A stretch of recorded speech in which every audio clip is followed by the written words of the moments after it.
نے آج اس پروگرام میں شرکت کیا اور ہم یہاں سے کوئی اچھا پیغام سن کر اور اس پر عمل کرنے کا فیصلہ نہیں کیا تو ہمارا آنا بیکار۔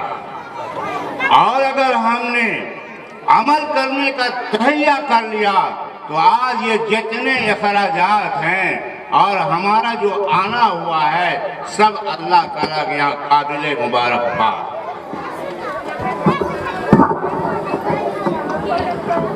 ابھی ہمارے موصوف مولانا محمد ظاہر صاحب قاسمی نے کچھ تعاون پیش کرنے کی طرف جو انہوں نے ترغیب دلائی ہے۔ میں ایک چھوٹا سا واقعہ بیان کرتا ہوں کہ نبی صلی اللہ علیہ وسلم کا زمانہ تھا، ایک لڑائی درپیش ہو گئی اسلام اور باطل کے درمیان۔ آپ نے اعلان فرمایا، آؤ اے نوجوانوں، سب جو اپنی اپنی قربانی پیش کرو، کوئی روپے کوئی پیسے کوئی جنیس کوئی غلہ، سبوں نے اپنے گھر سے کچھ لا کر کے جمع کر دیا۔ حضرت ابوبکر صدیق رضی اللہ تعالیٰ عنہ آپ بھی تشریف فرما تھے۔ نبی صلی اللہ علیہ وسلم نے فرمایا کہ تم کیا لے کر آئے ہو؟ انہوں نے کہا کہ میں اپنے گھر میں جو کچھ تھا جھاڑو دے کر کے اور یہاں لا کر جمع کر دیا ہوں۔ اللہ اکبر! دیکھیے ہمارے گھر میں آج کتنی طرح کے مال ہیں، کتنی طرح کی جائیداد ہیں، لیکن ہمارا دل اس کی طرف نہیں کھینچتا ہے کہ اللہ کے راستے میں ہم خرچ کریں۔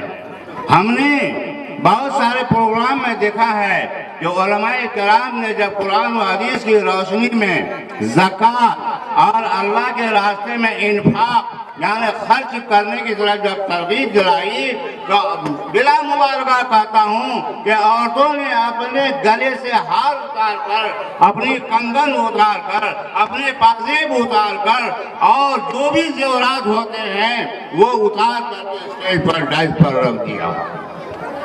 تو ابھی تک آپ نے کل سے ابھی تک جو پیغام سنا ہے، جو کچھ آپ نے تقریریں سنی ہے، آپ کے دل میں گھر کیا ہوگا۔ لہذا آپ سے ہماری گزارش ہے کہ جب تک کہ میں علماء کرام کے اظہار تشکر نہ کروں، آپ حضرات کے اندر جو کچھ بھی ہے ساتھ میں ہے تو یہاں پیش کر دیں، اور اگر ساتھ میں نہیں ہے، دل میں ہے کہ ہمیں دینا ہے تو آپ نام لکھا دیں اور سامان لکھا دیں۔ انشاءاللہ ہمارے ادارے کے نوجوان آپ کی خدمت میں پہنچیں گے اور وہ جو کچھ آپ کو دینا ہوگا ان کو آپ دیں گی۔